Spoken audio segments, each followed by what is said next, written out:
Hi, Hari this side. So I understand that you're looking forward to learn about the stock markets from absolute basics.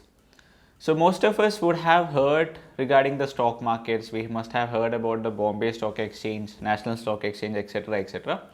But still, I would like to walk you through some absolute basic terminologies that one should first know before venturing into the stock markets.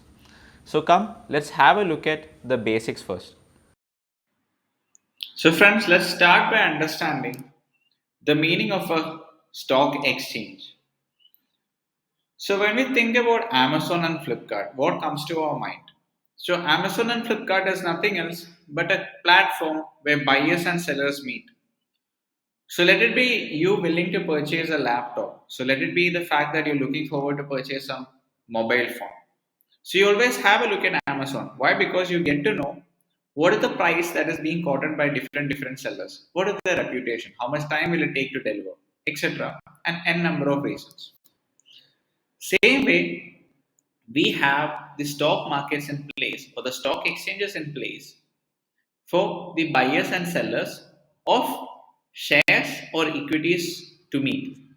People who are looking forward to sell equities and people who are looking forward to buy shares, they meet at this particular common place that we refer to as the stock markets. To be specific, a collection of stock exchanges is what we refer to as the stock markets in general. So, once again, making it simple, a stock exchange is nothing else but a meeting place for buyers and sellers of shares. People who are looking forward to purchase shares and people who are looking forward to sell shares, they meet at this particular common place that we refer to as the stock exchange. Now, the next and foremost question that you could have is why do we actually need a stock exchange? So, once again, I'm quoting the example of Amazon and Flipkart. So, why do you think that you actually prefer purchasing something from Amazon as compared to purchasing something from OLX? Just think about it. So many of you actually would have had experiences where you paid for something from OLX. Now you receive something else, you can't return it, or you can't actually claim a refund. Or if you want to replace the item, that is also not possible. So same way, let me say that I want to purchase 100 shares of company A, and there is this person B who is a mutual friend of mine who says that okay, he is ready to give this 100 shares to me, or he is ready to sell these 100 shares to me, and in return I pay him maybe 50,000 rupee, but he really doesn't transfer those shares to me. He says that yeah, he's going to give me those shares, but then the person is not going to transfer the shares to me. Now what happens? It becomes a big issue. So it can be taken, legal actions can be taken upon if some documentation is present, etc., etc. Whereas if we are doing it through the stock exchange, if you're paying money to purchase shares to the seller, then there is assurance that you're going to get those shares. So stock exchanges make sure that the transactions that is taking place is completely fair. That is, people who are looking forward to buy, if they pay, they're going to receive the shares, and people who are selling, if they transfer, they're going to receive back the money from the proceedings of the sale. So the major advantage of the stock exchanges I personally consider is nothing else for the fact that they make sure or they ensure that there is some sort of a transparency in the transactions that is taking place at the exchange. People who buy, they get. People who sell, they receive the money in return. And the shares are obviously transferred. So that is the most important aspect I consider as far as the stock exchanges are concerned. Now, the second most important point that I personally feel is nothing else but the fact that efficient price discovery. So just think about this. Okay. So when Corona started, you know that the demand for hand sanitizers has shot up like anything. Now, what if there is a single company in India that is manufacturing all the hand sanitizers and they have a monopoly in the market that they themselves can actually decide upon what price they want to sell the sanitizers to the entire public of India. Obviously, if right now a small bottle costs 50 rupee, even if they sell, if they are the only guys who are selling it, they may even think about selling it at 80 rupee.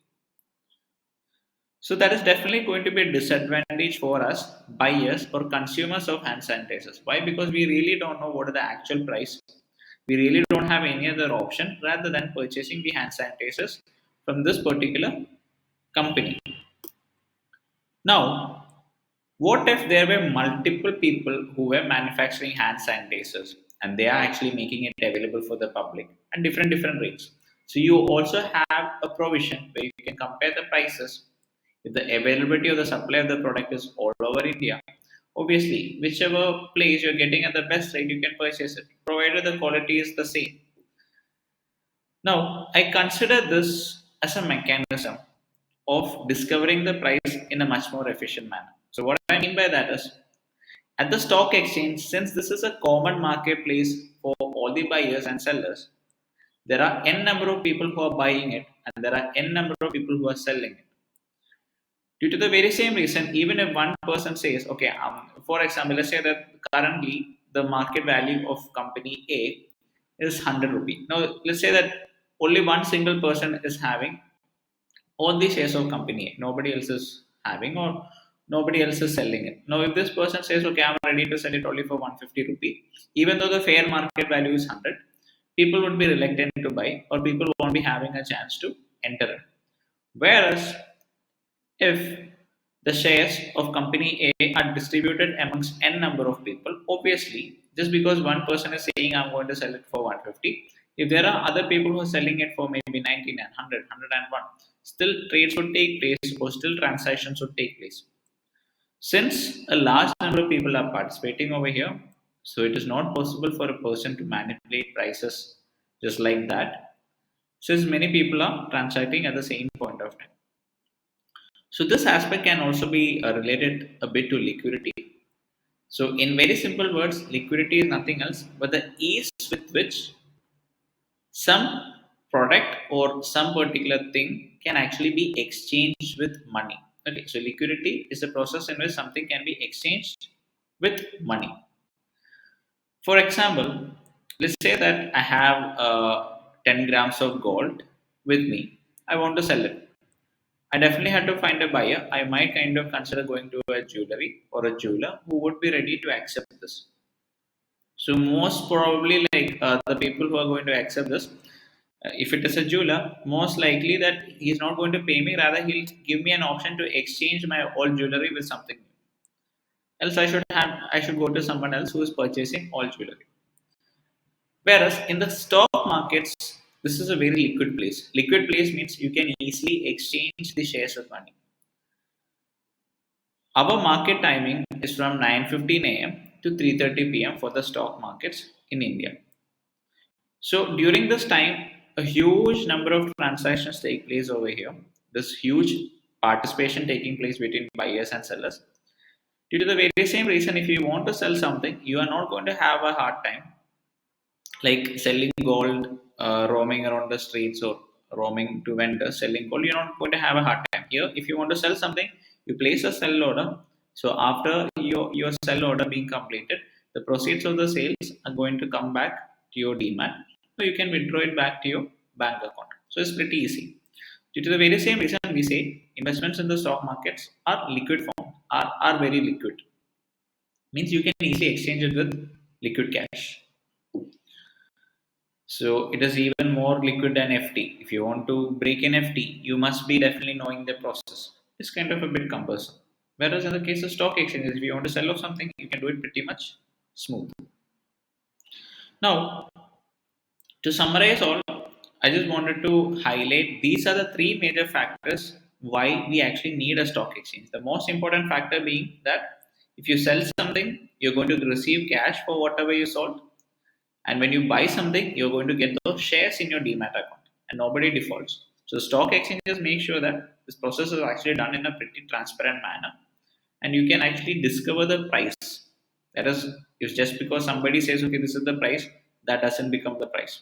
Stock exchanges, since the participation is pretty huge, you can always kind of come to a conclusion of what is the active price that is being traded for a particular product. So that is the advantage that the stock exchanges actually offer you. So once again, in very simple words, a stock exchange is nothing else but a common meeting place for buyers and sellers of shares.